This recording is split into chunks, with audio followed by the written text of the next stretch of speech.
саламатсыздар ма? Бүгін көңіл-күйлерің қалай? Жақсы. Ондай болса сабақты бастамастан бұрын ортаға шығып, сергіп сәтіне қыз жейік. Қаны?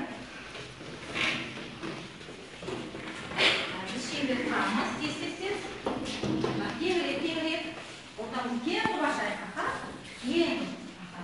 Ал балалар, қазір біздің сергіп сәтіміз комплименттер бұрқасыны деп аталады. Мына сыйлық, сиқырлы сыйлық, осы сиқырлы сыйлықтан бір-бірлеріне билей отырып, комплимент сөздеріңді айтасыңдар. Жарай ма? Ал, дәмей бастады. Сен өте ғажайыпсың. Тезірек. Сен бүгін өте әдемісің. Рахмет. Сен өте сұлу болып тұрсың. Сен өте көңілдісің. Сен өте ғажайып жансың.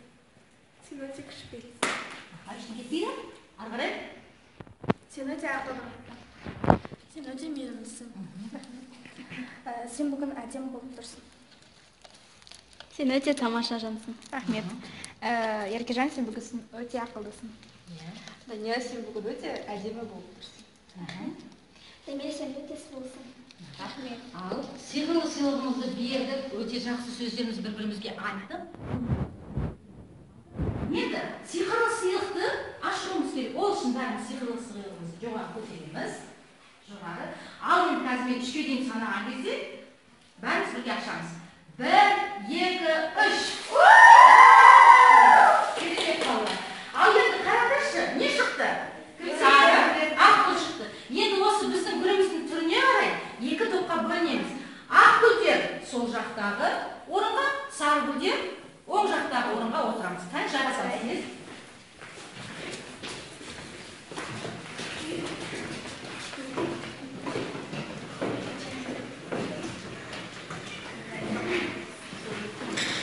Ал балалар, бүгінгі біздің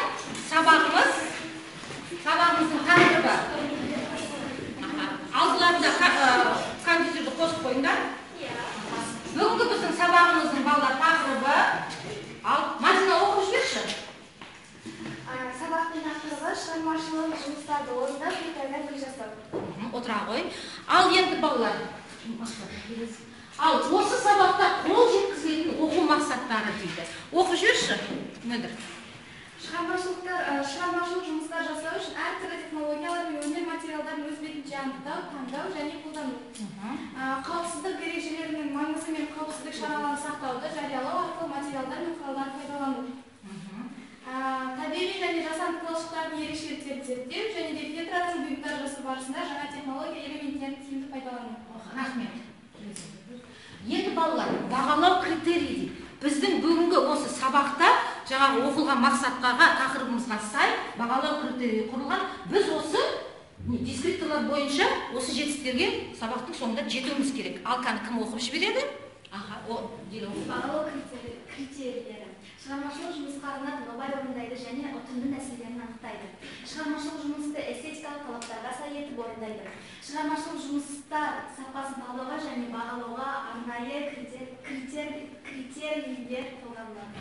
Жарайсың, отыра қой. Ал енді балалар, тақырыбымен таныстық қой, мақсатымен таныстық, және критерийлер бойынша таныстық. Енді балалар, сабақ бастамастан бұрын біз топ басшыларын сайлап алайық. Қаны, өздерің келісіп өзара сайлаңдар.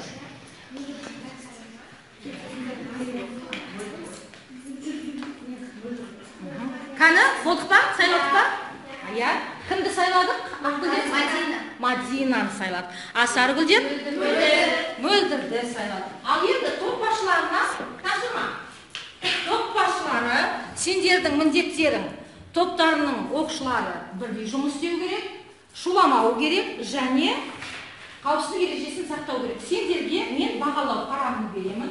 Өздерінің топтарындағы балалардың аттарын жазыңдар және тапсырмалар бойынша, берілген шкала бойынша бал қойып, маған айтып отырасыңдар.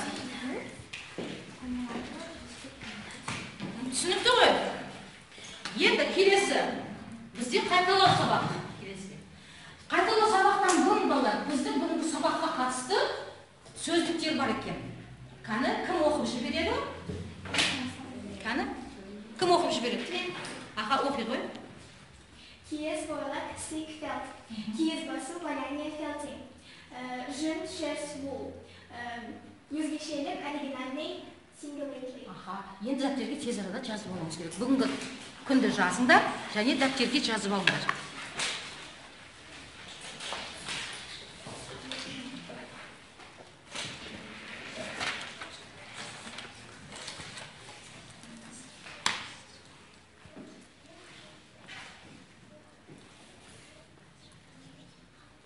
Қаны, жазып болып қой.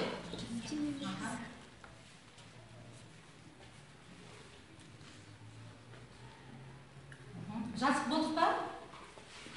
Дәптердеріңді жауып, бір шетке қоя салыңдар. Енді балалар, бізде қазір көпір, яғни қайталау сабақ. Өткен біздің сабағымыздың тақырыптары бойынша бір зерттеу жұмыстар жасап көрейік. Ол үшін екі топқа екі түрлі тапсырма беріледі. Аркүлдер тобына балалар Вен диаграммасын толтыру дейді. Аркүлдер тобына Вен диаграммасын толтыру. Ал сары гүлдерге семантикалық кестені толтырамыз.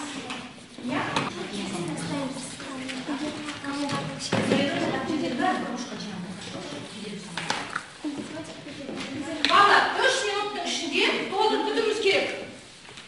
Және оны не істейміз ары қарай? 4 минутта қорға кері пайда жасауымыз керек. Қазір бастаймыз.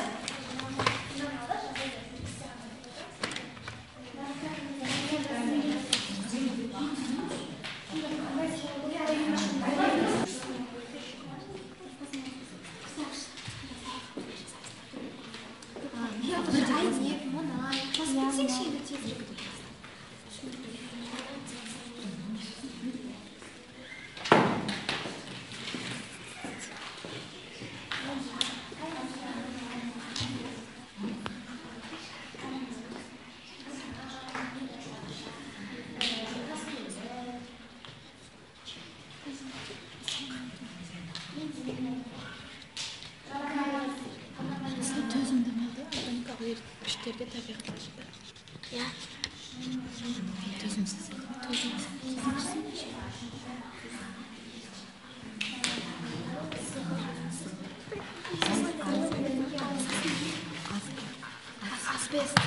Асбест.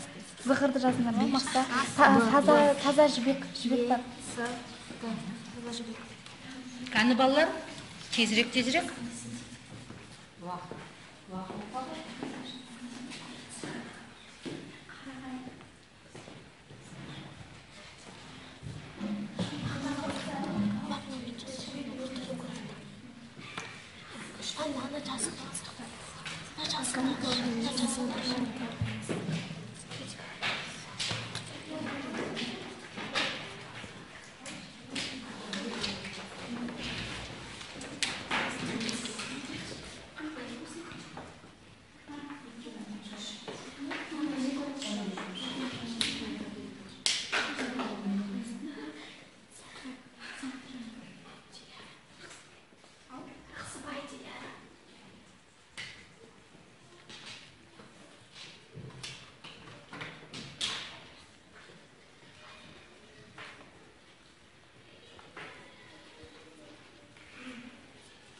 Барын кергенімізше, жарай ма? Болып қоя. Ал, бәрін тоқтатамыз. Енді екі топтың тапсырмасы дайын деп ойлаймын. Қай топ қорғауға шығады? Сары гүлдер бірінші шығамыз дейді екен. Сары гүлдер бірінші гүлдер. Енді тоқтаймыз. Топ басшысы қорғауға екі қызды ғана шығарамыз. Кімді шығарасың? Дәмелі ергенін шыға ғой. Балалар, мына жерге шығамыз. Бізге негізгі... Тоқта. Мұнда шығамыз. Бізге негізгі берілген тапсырмамыз семантикалық кесте арқылы химиялық және де табиғи талшықтардың шикізатын айтып кету еді. Химиялық талшықтардың шикізатын айтып кететін болсақ, оларға әйнек, мұнай, тас көмір, шырша, мақта қалдықтары және де газ жатады. Ал табиғи талшықтардың шикізатына келетін болса, оларға мақта, таза жібек, және зығыр, асбест дегендер жатады. Біз әйнегіне металл айтып кететін болсақ, олар 1360 температурада балқытылып, одан ерігіш және де жұмсақ және де жіңішке болып келетін жіптер жасалады. бұл жіптерде негізгі тойға арналған костюмдер, көйлектер тігіледі. Ал болдық, тоқтаймыз. Енді балалар, Сарыгүлдерді қорғағаны маған өте ұнады. Сондықтан мен Сарыгүлге бір гүл жабыстырдым. Ал енді балалар, кері байланыс жасап жіберіп, Ақгүлдер не түсіндік? Химиялық талшықтардың мұнайдан және тас көмір, әйнек түрлерінен жасалатыны маған қатты ұнады. Олар маған мені таңғалдырды. Әсіресе мұнайдан химиялық талшықтар алынатынына таңғалдырды. Мадина, саған рахмет, мұқият тыңдаған екенсің. Тағы да, ал Ақгүлдер тағы не қосамыз? Не аламыз? Басшымыз, топ басшымыз, келесі оқушыларға мүмкіндік береміз. Назетке не қосарың бар? Маған бұлардың түсіндіргендері өте қатты ұнады. Әсіресе әйнектен де бұйым жасауға болатындығы ұнады. Рахмет, енді отыра ғой. Ал енді балалар, сары топтардың жұмысын толықтыру үшін сары топқа қайтқан сұрақ қойсаңдар болады. Мүмкін сіздерге әлде болса керекті табиғи заттардың шикізаты қандай заттар? Айта ғой, мөлдір. Мысалы оған жүн, зығыр деп мен достарым айтып келе, жүн, зығыр, тағы да асбест, жібекті жасалады, солар шикізатқа жатады. Ал енді менен сұрақ болсын. Асбест ол қандай материал? Ол өте тығыз және де иілгіш келетін материал. Мейлі жарайды. Бір тағы да сары топ қой, сары бір жал берді. Тағы да әлдемісі аздау сияқты. Тағы қосарымыз. Мүмкін саты өздеріңді қосарларың да шығар. Мен айтып кетсем болады ма? Асбест және де ол минерал. Оның негізі, ол өзі асбест ол материал отқа жанбайды, отқа төзімді болып келеді. Ал жаңа айтып отырмыз ғой, шикізаттың ішінде металл бар, әйнек бар дейді. Ол қалай металл, әйнек, оны қалай түсінбедім? Мүмкін түсіндіріп жібересіңдер. Қандай материалдар алады? Қане? Айта ғой. Әйнек 1370 градуста электрондық пеште орнатылады. Ол өте иілгіш болып келеді. Және жылу өткізгіштігі үлкен, және де ол отқа төзімді болып келеді. Рахмет, отыра қоймайды. 3 балл. Қане? Отырамыз. Рахмет, сендерге келесі. Ақгүлдер тобы. Сендерде Вен диаграммасы тақтаға шығамыз. Мұқият тыңдаймыз. Сарыгүлдер тобы. Біз табиғи және химиялық талшықтарды айтып кетсек, олардың ерекшелігі, олар органикалық еріткіштерге төзімсіз, және де оларды өртеген кезінде олардан түйіршіктер болмайды. Ал химиялық талшықтардың ерекшелігі жасанды, синтетикалық, органикалық емес болып үшке бөлінеді. Және де оларды өртеген кезде түйіршіктер пайда болады. Ал олардың ұқсастығы екеуінен де жіп алынады. Олардан мата жасалынады. Адам денсаулығына пайдалы болып келеді. Киім-кешектер тоқылады. Мен енді Ақгүлдерге міне. Ал енді кері байланыс жасап жіберейік. Сарыгүлдер, нені түсіндік, нені түсінбедік? Өз ойларыңды бөлсіңдер. Қане, кім? Айта ғой. Мен сендердің айтқандарың бойынша, мен осы талшықтарды өртеген кезде түйіршіктер және түйіршіктер пайда болмайтынын білдім. Және де олардың қандай қасиеттері бар екенін білдім. Алайда кішкене толықтыру керек еді дегенде мен кішкене өз ойымды айтып кетейін деп едім. Мысалға, қазір табиғи талшықты айтатын болсақ, олардың ешқашанда аллергия тудыратын талшық болып Қоздырғыштар жоқ деп есептейміз, иә? Рахмет, тағы да қосарың бар ма? Химиялық талшықты айтып кететін болса, ол мүлдем аллергия тудырмайтын талшық болып саналады. Отыра ғой, рахмет. Ал енді сары топтар, ақ топтар толықтырсын деп сұрақтар қоям десеңдер, сұрақтарың бар шығар? Кәні? Тоғжан? Шикізатты мұнайдан не алынады, және де олардан не дайындалады? Кәні? Айта ғой, Мадина? Шикізатты мұнайдан талшықтар алынады. Қандай талшықтар алынады? Иілгіш талшықтар алынады. Атауларын білеміз ба? Мысалы. Қалған қыздар қосарларын оралса, қандай маталардың түрін алынады? Қандай маталар? Қандай киімдерде қолданылады, мысалы? Ақгүлдер болсын, екі қосарымыз бар десеңдер, сары топта айтылады. Қане? Айтып кете ғой. Матина отыра ғой. Лапсан алынады. Олардан және тігін кілемдері, және тағы басқа заттар дайындалады. Отыра қойыңдар. Рахмет қыздар. Ал міне. Енді кері байланыс жасап жүреміз келесі. Бағалау критерийі бойынша балалар кері байланысты жасады. Кері байланыс бойынша бізде міне мынандай бал болды. Сары гүлдердің 4 бал, ақ гүлдерде 3. Енді бағалау критерийі үй тапсырманы қайталау бойынша біз бағалау критерийі бойынша жететін мақсатымызға жеттік бар. Қане, дескриптор бойынша, өткен тақырып бойынша өз білімдерін көрсете алды. Көрсете алдық ба? Тақырыптарды талқылай алдық ба? Пәнге қатысты терминдерді қолдана алдық па? Жарайсыңдар балалар. Енді балалар келесі. Бүгінгі тақырып бойынша балалар біз мысалы талшықтардың түрлерімен таныстық, иә? Талшықтардың түрлерін біз өткен сабақтарда да көрсетіп кеткендей, көрнекіліктер бойынша талдар, иә?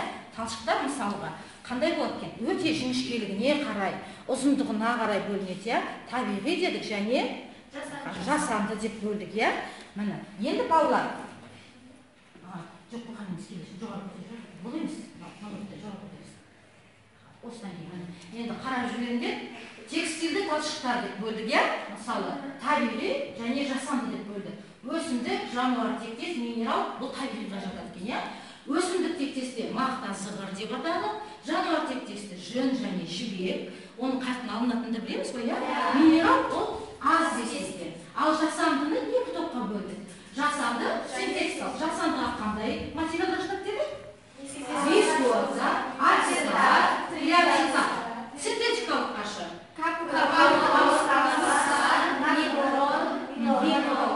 Енді балалар, осы талшықтардан айттық, маталар, тоқыма жіптер, тігуге арналған жіптер, тағы да басқа да бұйымдар шығарады екен, иә? Енді мына жерде көрнекіліктерге қарап отырсақ, қараңдаршы.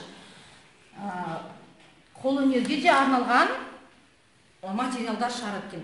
Мына жерде көріп тұрғандай, жүннен не жасалған екен балалар? Парнер, иә? Ал келесі, тоқыма жіпті жасау арқылы біз не істейміз? Мынандай бұйымдар тоқимыз, иә? Немесе гүл тоқимыз. Ал жарай, енді балалар,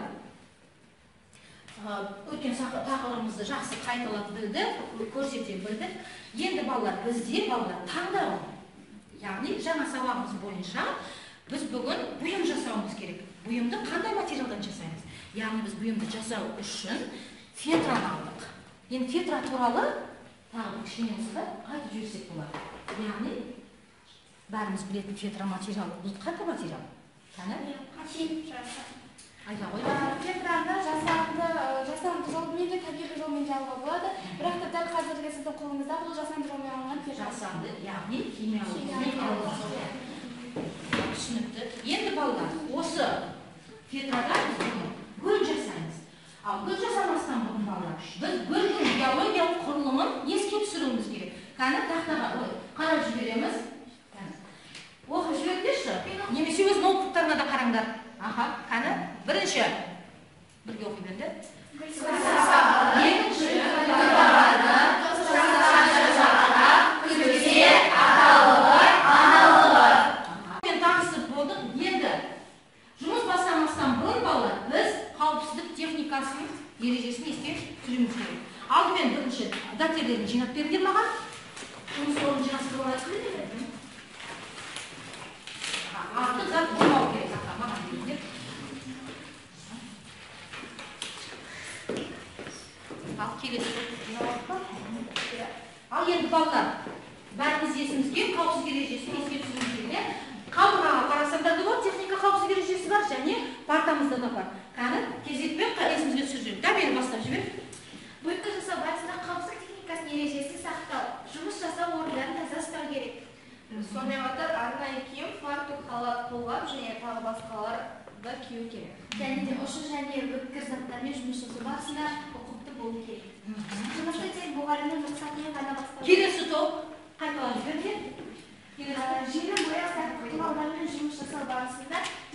ашық немесе көзге танып кетуін қадағалау керек. Және де жұмысты тек қана мұғалімнің рұқсатымен бастау керек. Мұғалімнің рұқсатынсыз оқу жұмыс орнын тастап кетпеу керек. Құрал-саймандарды тек қажетті жағдайда ғана пайдалану керек. Жұмыс орнын таза ұстап, материалдар мен құралдарды тиімді жұмыс істеу. Жұмыс кезінде бөтен жаққа назар аудармау. Басқа оқушылардың жұмысына кедергі жасамау. Жұмыс бітісімен материалдар мен құралдарды өз орындарына жинап қою керек. Еске түсірдік балалар. Енді осы қауіпсіздік ережесін мұқият бұлжытпай орындай отырып, практикалық жұмысымызды бастаймыз. Ал енді балалар, жұмысты бастамастан бұрын құралдарымыздың бәрі дайын қояққа, қолдарындағы терможелімін қосыңдар. Қосып қояққа. Ал енді кешендерге арнайы дайындап қойған материалдарды ұсынамын.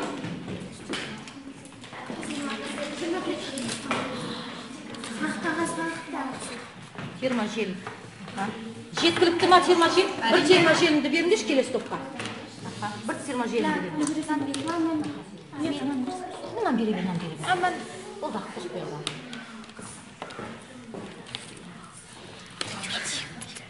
Ал енді балалар, маған мұқият қараңдар.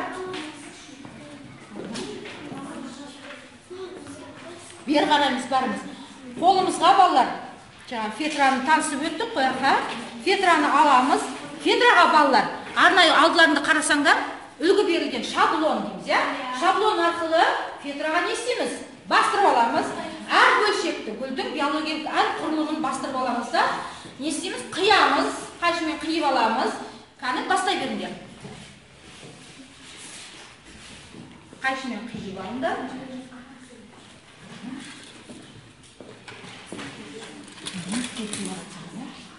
Сендерде қандай гүл түсіпті? Сары мен қызыл түсіпті.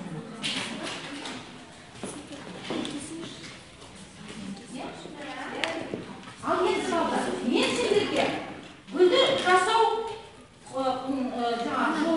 техникалық картаны беремін. Осы техникалық картаға қарап отырып, немесе ноутбуктарға қарасаңдар да болады балдар. Ноутбуктарында да берген, техникалық картаға қарап отырып, жұмысты реттілігімен орындаймыз. Түсінікті ғой, аға?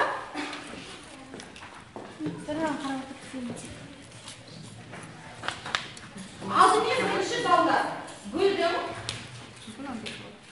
гүлдің аталығын орналастырамыз.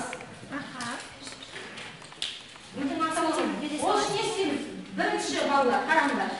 Фетраға жерімді тамызып аламыз. Оны жерімдеп болғаннан кейін сым темірге ораймыз. Қолдарыңды абай жұмыс істеңдер, қолдарыңа тамыр кетіп жатпасын, жарай ма? Маған бір жерім алып беріп жіберіңдер. Мадина, бір жерім бере сал. Жерімдердің алдыларында тұрып, бітіп жатса.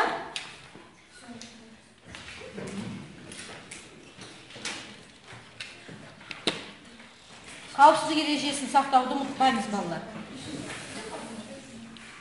Түсінікті болып жатыр ма?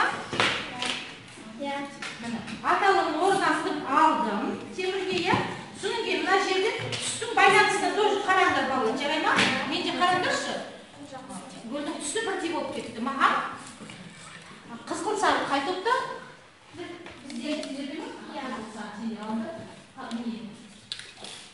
Маған басқа түсті бере салыңдар. Сары түсті аласылайын, е?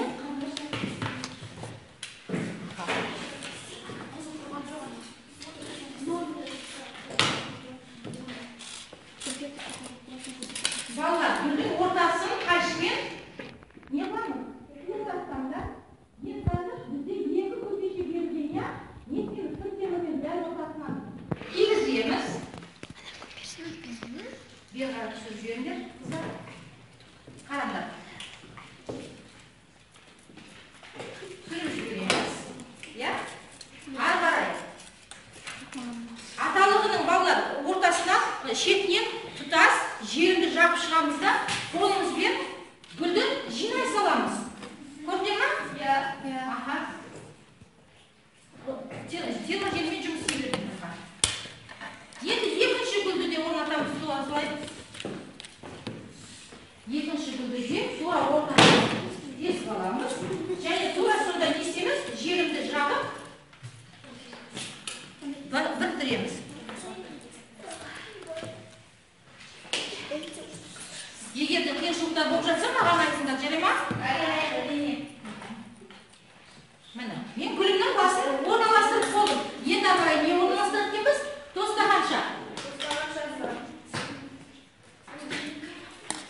тапаншасын темір арқылы кигізіп аламыз.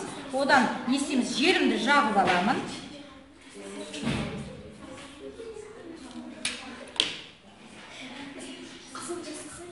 Қиын болып жатқан жоқ па? Одан ары қарай балалар не істейтінмін? Бірінші сабағын орналастырмай тұрып балалар, бізге екі жапырақ орналастыру керек, иә? Екі жапырақты темірге орналастырып алыңдар. Қараңдаршы, қалай орналастырамын? Желімді осындан жағамын. Жапырақты бір-біріне қарама-қарсы орналастырыңдар, жарай ма? Біреуін төмендеп, біреуін жоғары. Міне, орналастырдым ғой, иә? Келесін қарама-қарсы орналастырып кетеміз, иә? Желімді осындан жағып алыңдар.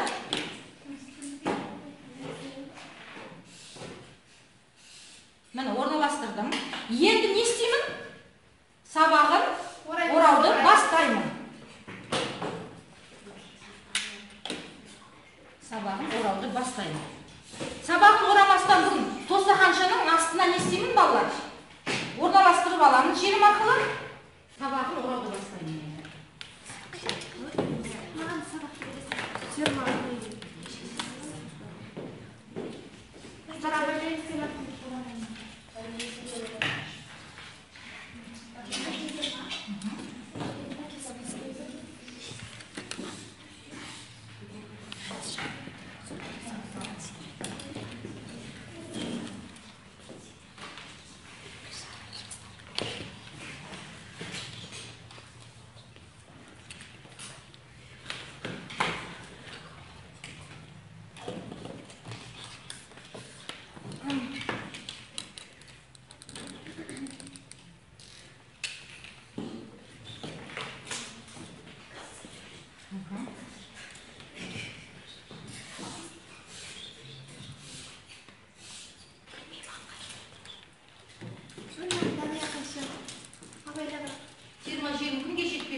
Бізге әке бізде бір шақырма.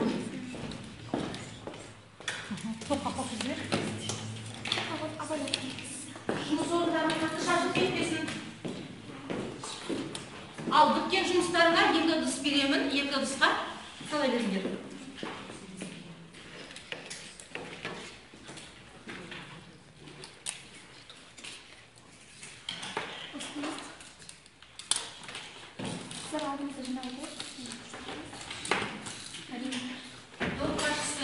Қауіпсіздік ережесін сақтауды және алдымыздың тазалығын сақтауды қадағалаймыз.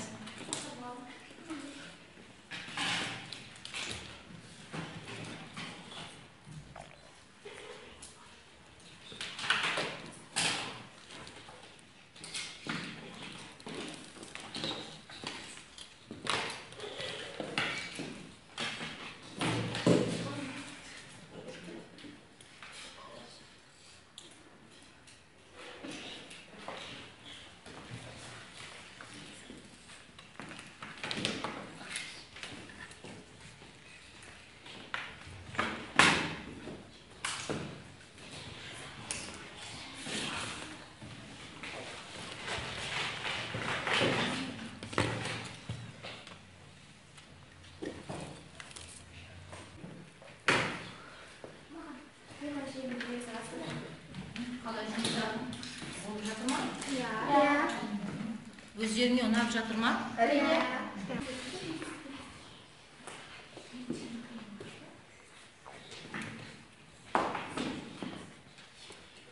Кішкене жұмыс орындарыңызды жинастырып алыңдар.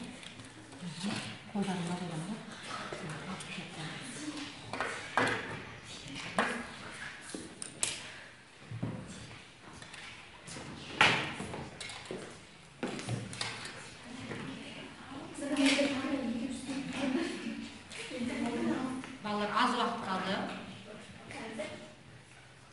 Байқаймын, сендерге гүлдің жасалу жолы өте оңай болып тұрған сияқты.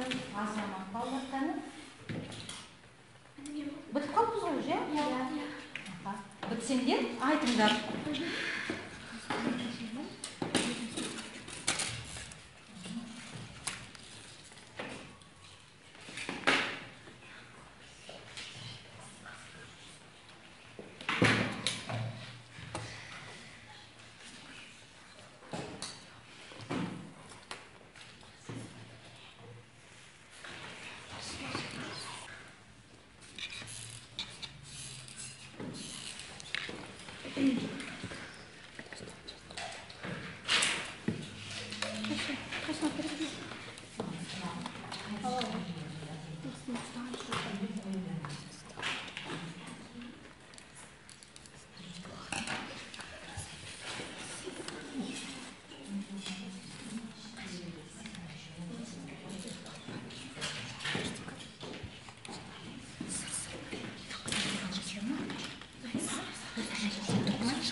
Қауіпсіздік ережесін ұмытпайық. Әрине.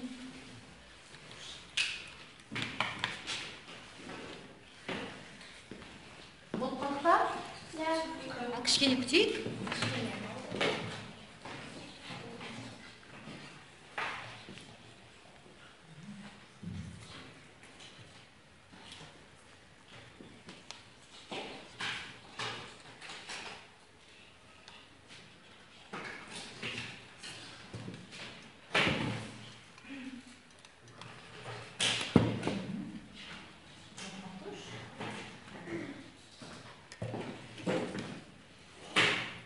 Балалар, жұмысымызды тоқтатамыз. Тема жегімді тоқтамай жүріңдер. Бітпеген жұмыстарыңды ыдысқа салмаңдар, алдыларыңды алып қалыңдар. Бірінші жұмыс орындарын кішкене реттеп алыңдар. Желімді суырдық қой. Біткен жұмысты арнайы ыдыстарға әдемілеп тұрып салыңдар. Бітпеген жұмыстар болса, оны бір жерге жинап қойыңдар. Ең бастысы жасалу реттілігін түсіндік қой?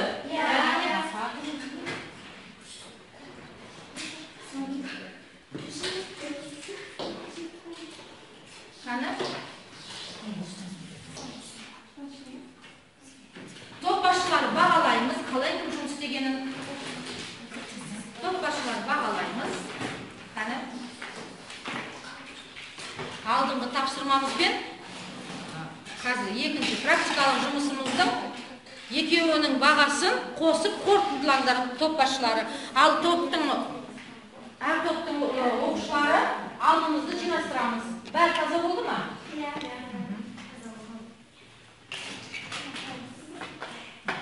Топ басшылары дайынбыз ба?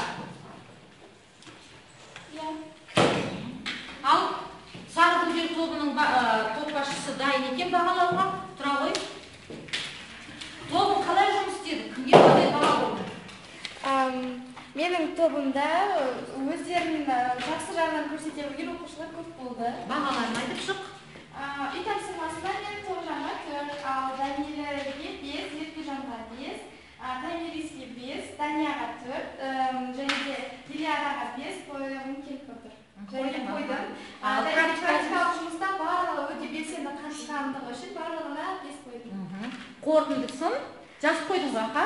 Жарайды. Енді Мадина, сен айтта ғой, сенің тобың қалай жұмыс істеді, сізге қандай баға болды? Менің тобым үздік жұмыс атқарды. Олар үй тапсырманы орындауда Лилиге 5 деген балл қойдым, Ұлжанға 4, Эльнураға 5, Айзадаға 4, Назеркеге 4 деген балл қойдым. Ал практикалық жұмыста мен барлық оқушыларға 5 деген балл қойдым. Себебі олардың әрқайсысы үздік жұмыс атқарды. Маған қатты ұнады. Азамат. Ал енді балалар, топ басшылары өздерінің топтарын жұмыстарын ортаға шығарыңдаршы, тақтаға. Көрейік қалай болған. Салыстырайық. Тақтаға шығамыз. Тақтаға шығамыз. Ал енді ақ гүлдер, сары гүлдердің тобындағы жұмысқа қараймыз. Қалай жұмыс істепті? Керемет.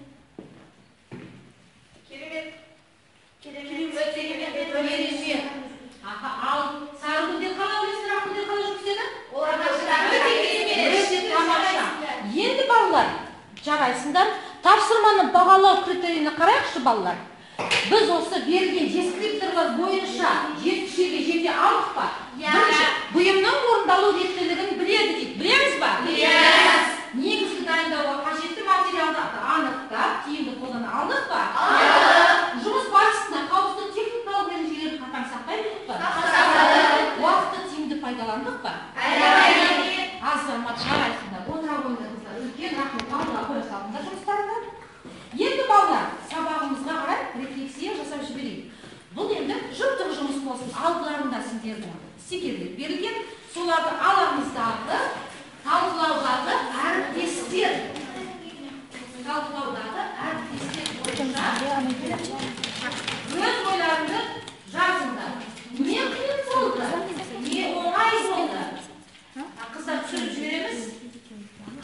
Және сіз болашақта білдіңіз, үйрендіңіз келеді не нәрсе?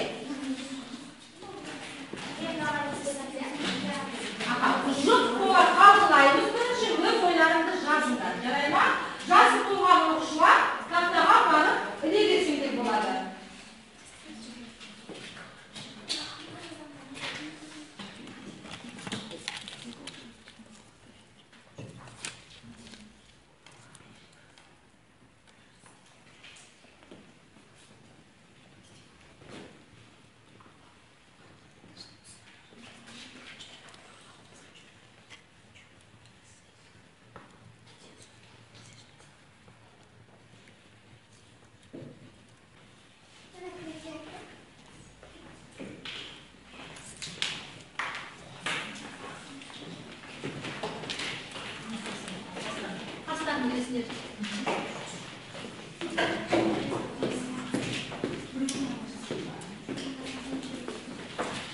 Өздеріңіз сөздер балдар.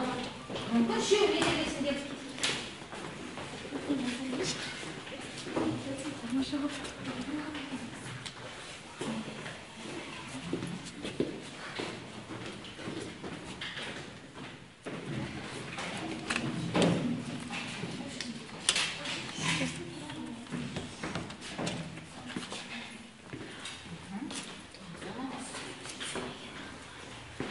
Болдық па? Көрдім, не қиын болғанын. Қиын нәрсе көп болмаған сияқты, өйткені стикеріміз көбініп тұрған жоқ. Не оңай болды? Көп нәрсе оңай болған сияқты. Және сіз болашақта білдіңіз, үйренгіңіз келетін нәрсе. Біздің қызығушылығымыз әлде осында көп екеніне көзім жетті. Өте жақсы. Енді балалар, мен өзім кері байланысты екі топқа жасап жіберейін. Мен екі топқа да бір балдан қостым.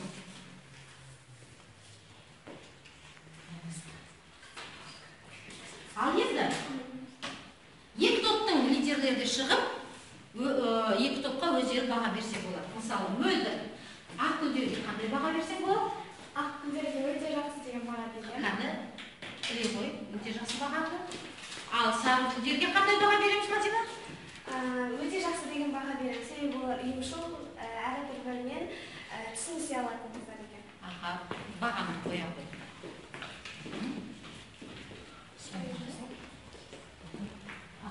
Отырағында. Міне, аяғы біздің кері байланысымыз бойынша ақгүлдер 5 балл, сарыгүлдер 6 балл алды. Ал енді балалар, алуан түсті жайқалып тұрғаларда, басты азық бал жинайтын араға тарту етсін мерекелі күндерде, одан артық сый болмайды. Анаға дей келе, бүгінгі сендердің жұмыстарыңды көрсете отырып, үлкен рахметімді айтам. Қолдарыңнан көп қолөнерлер келе берсін деп, тілегімді айта отырып, сабағымды қорытындылаймын. Рахмет балалар. Сабағымыз аяқталды, жұмыс орнымызды жинастырамыз.